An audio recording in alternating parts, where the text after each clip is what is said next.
ছিলাম কি এই প্যাকেট যদি আবার টান দিয়ে কেউ লয়ে যায়, রিক্সা তো কোনো ভরসা নাই মা।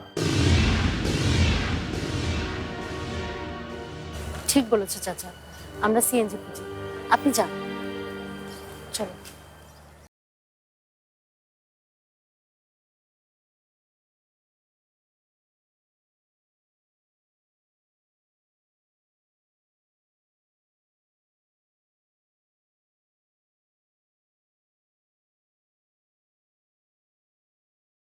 পরে ঢুকেছি।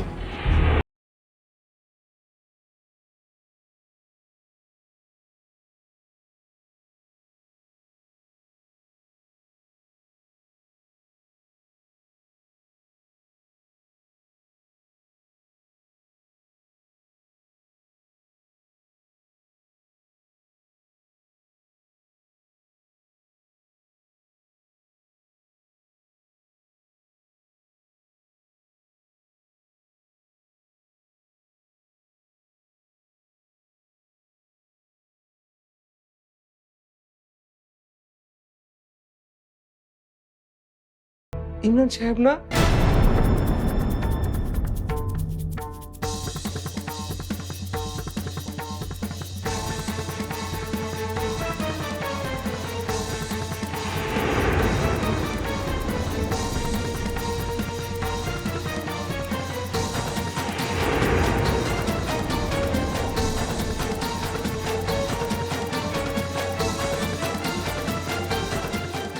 আপনি এটা কি করছেন?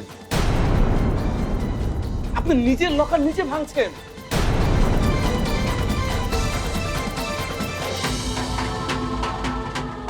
নিজের ঘরে নিজেই চুরি। ভাই ভাই আমার কথা একটু শুনবেন? মানে আমি আমি বলতে চাচ্ছি। প্লিজ প্লিজ থামুন। ভাই ভাই প্লিজ আমার কথা একটু শোনেন, আমার কথা একটু বোঝার চেষ্টা করেন। আমি যেটা বলতে চাচ্ছি আসলে ইনফ্যাক্ট আপনি আর একটা কথা বলবেন না, চুপ।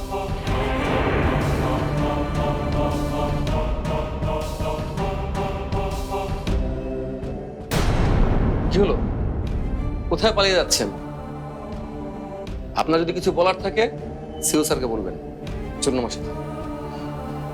প্লিজ ভাই প্লিজ ইমরান সাহেব, প্লিজ।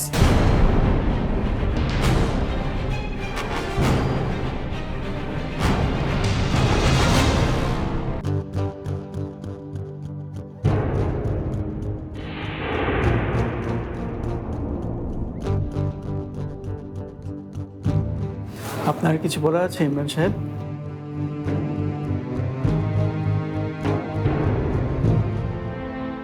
আচ্ছা মৌ, ইমরান কিছু বলবে না তো?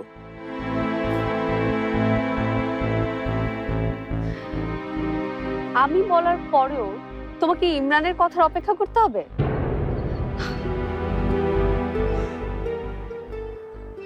আমি তো সেই কবে থেকে তোমার বলার অপেক্ষায় আছি। ইমরানকে আমি এটা গিফট করব,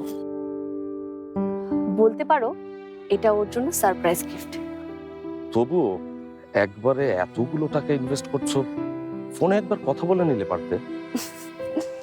মাঝে মাঝে মনে হয় তুমি এখন আমাকে চিনতেই পারো।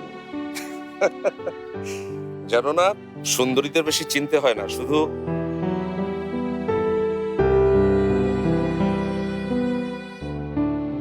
তোমার ব্রোকার কখন আসবে? চলে তো আসবার কথা। আপনার কাছ থেকে এটা একদম আশা করা যায় না ইমরান সাহেব। গত 10 বছর ধরে আপনি এই অফিসে আছেন, আর আপনার কোনো আচরণ আমরা সেরকম কিছু পাইনি। আচ্ছা, কি এমন ঘটলো বলুন তো যে আপনাকে এতগুলো টাকা চুরি করতে হলো?